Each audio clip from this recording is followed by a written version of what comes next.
मौलाना हुसैन अहमद मदनी रहमतुल्लाहि ताला अलैह 18 साल तक रोज़ा रसूल सल्लल्लाहु अलैहि वसल्लम के पास बैठ के हदीस पढ़ाई। 18 साल अंग्रेज के खिलाफ फतवा दिया, अंग्रेज फौज में भर्ती होना हराम है। मुकद्दमा चला।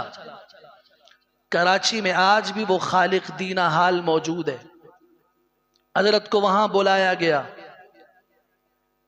और अंग्रेज जज ने यह कहा, हुसैन अहमद अपने फतवे से रुजू करो, फतवा वापस लो, वरना उसकी सजा का पता है।